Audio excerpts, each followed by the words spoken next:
L'homme prisonnier libre.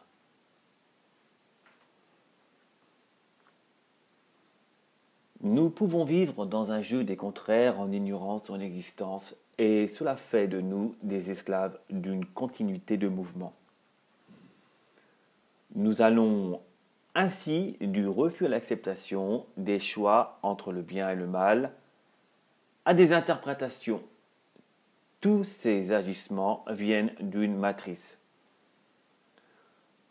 Nous fonctionnons tous en fonction de sa nature, entre un positif et un négatif, car nous sommes une énergie et rien d'autre.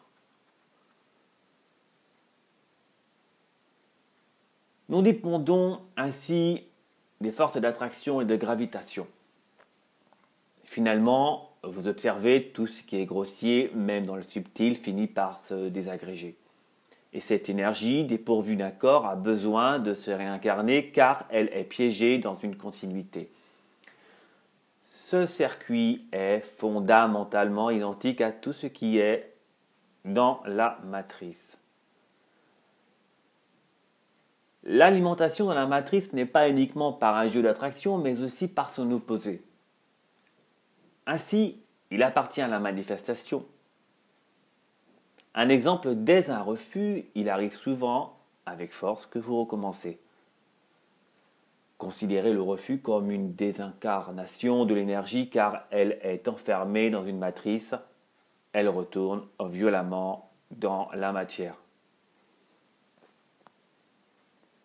Les énergies sexuelles prennent le même cursus entre l'acte et la souffrance. Elles ont toujours une incorporation et une désagrégation. C'est le jeu des contraires. L'astral contient toutes ces particules manifestées, désincarnées de la matière, mais très intimement liées à elle. Il n'y a pas de frontière entre le monde matériel et l'astral, seulement nos croyances. Nos nuages en forment la manifestation.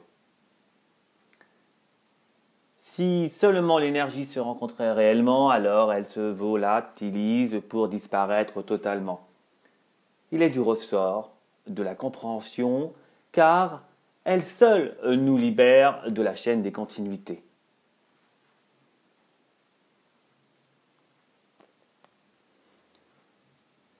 Nous trouvons ce même schéma de la matrice dans la société actuelle. Il se compose d'un exploitant et d'un exploité. La combinaison des émotions désigne l'appartenance de chacun. Un exploitant a toujours besoin d'un exploité et l'inverse également. Si un exploité souffre de sa condition de vie, il nourrit la matrice entre un exploitant. Par conséquent, le contrôleur en joue, il rend l'exploité de plus en plus enfermé à sa prison sans barreaux.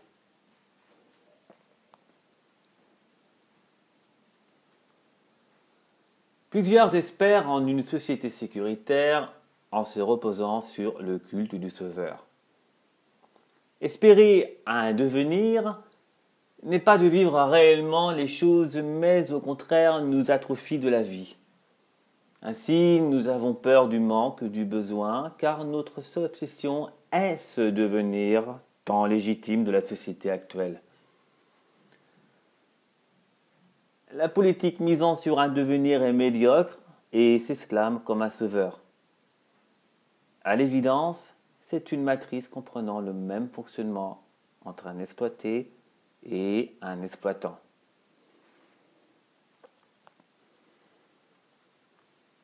Aucune institution ne vous apprendra de vous libérer de la matrice à juste titre de sa propre dissolution. La mort est en réalité la vie en abondance si nous savons vraisemblablement mourir du faux. Nous réalisons un silence créateur quasi imperturbable face à la matrice.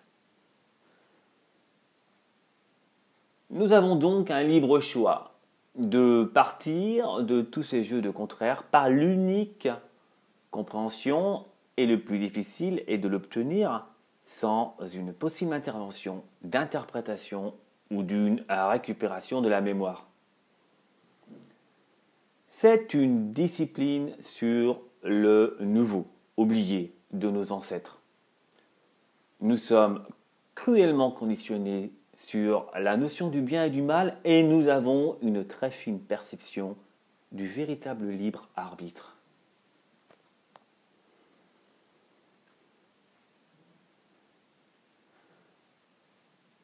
La compassion efface l'ardoise. L'émotion est la craie. Il n'y a pas de plus grand que ce soleil compatissant, car il donne la vie. Nous avons tous en nous ce centre lumineux qui compatit, qui pardonne véritablement. Mais avant cela, il est nécessaire de connaître l'utilisateur et l'utilisation.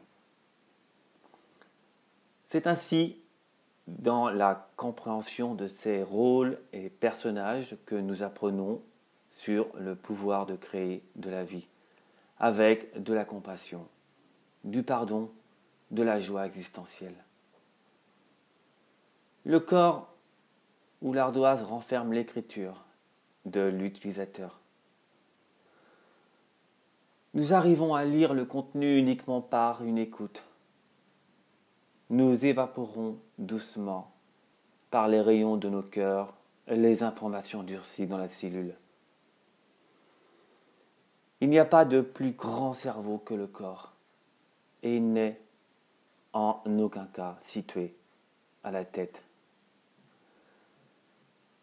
À force, il y a plus d'écriture et d'utilisateur, de sorte à n'exprimer plus d'antagonisme et de souffrance.